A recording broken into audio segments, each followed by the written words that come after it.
The clouds look ominous. There is a gale heading our way. I'm not sure this boat's ever sailed in quite so much wind. I'm crewing a yacht that was built 105 years ago. For me, this is virgin territory.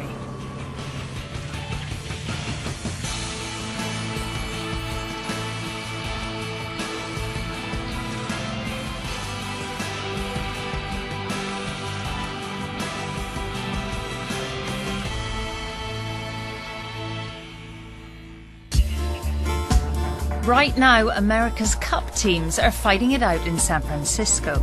The fastest boats ever seen at the event are making a big impression. But their moment in the sun won't last long. They're like the Concorde. They had a good idea for a while, but got too expensive and got parked in a museum. So, no, there's no way these will ever come back. It hasn't always been like that.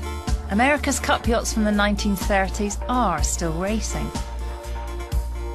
In a different era, yachts were built to be cherished, a far cry from the multi-million-dollar throwaways of today.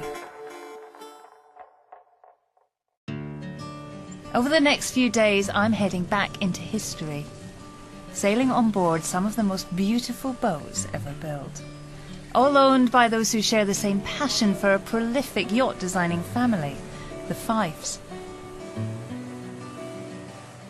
All have come back to their birthplace at Fairley on the Clyde in Scotland. The yard here was world famous, but almost everything has gone. May, when you come down to this beach, what memories does it bring back?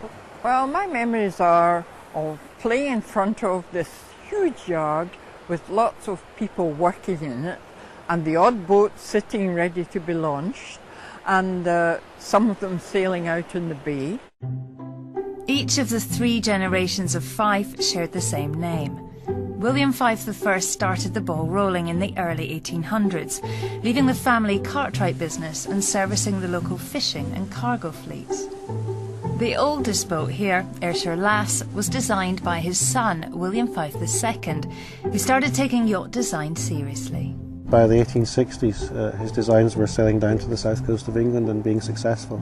So that's probably one of the key factors in the increasing popularity of the yard and the fact that orders started to come from all over the world for Fyfe designs. I've never sailed a boat. They sailed 1887, quite something to be sailing her. I feel quite privileged, really. And she's lovely. You know, we got 12 knots of wind. See how heeled over we are, the power we have in the sails. She's going well. A very lively little boat. It was the son of the designer of Ayrshire Lass who made the Fyfe name synonymous with world-class yacht design. Each generation improved on what the previous generation did, to the point where we had William Fyfe III, who was an amazing artist and scientist at the same time. But he's the Fyfe that people know best. What is so engaging is not just that every William Fyfe III design has such a story to tell, but all these works of art are still as alive and ready to sail as they were the day they were born.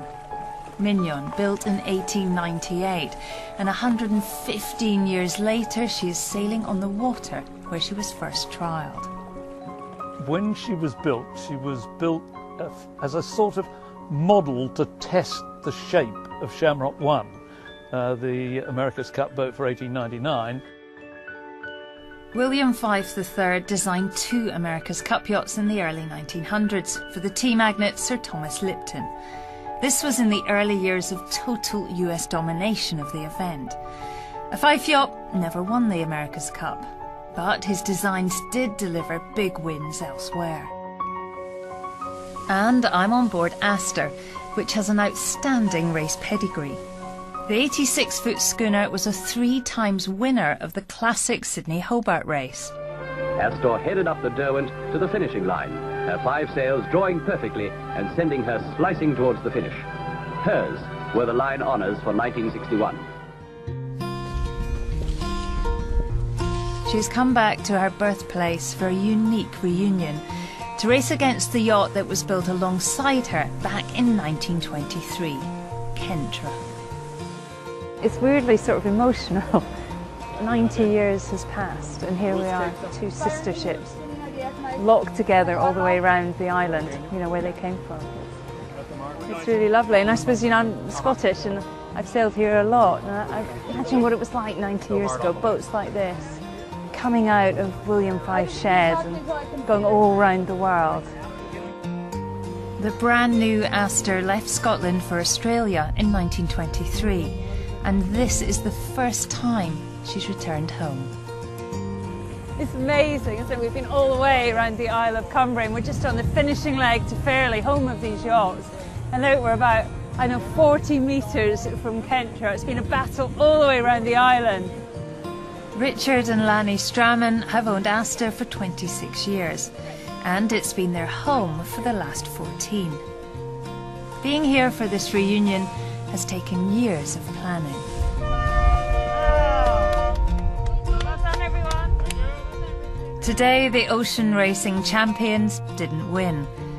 But today was really about two old friends coming together after so long.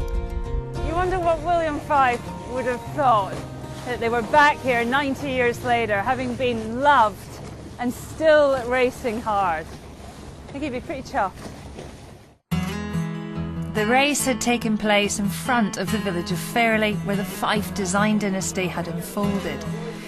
And right where the yard was based, villagers, Fife family members and owners came together for an intimate moment to remember the remarkable Fife story. Good evening, ladies and gentlemen. My name is John McPhee, and I'm a member of the Fairlie Community Trust. And I'd like to welcome you all here today to christen the Fife landmark. I'd like to ask Ilma Fife here, to help me to christen the boat. So will we do that, Ilma? Okay. Do you want another sip? Right, I will launch it. Ready? Well done. Hopefully they'll be better known now. He's left his mark on the world, you know, and that should be recognised. It really should be. Tomorrow the Fife yachts will leave Fairlie, and there is a surprise in store.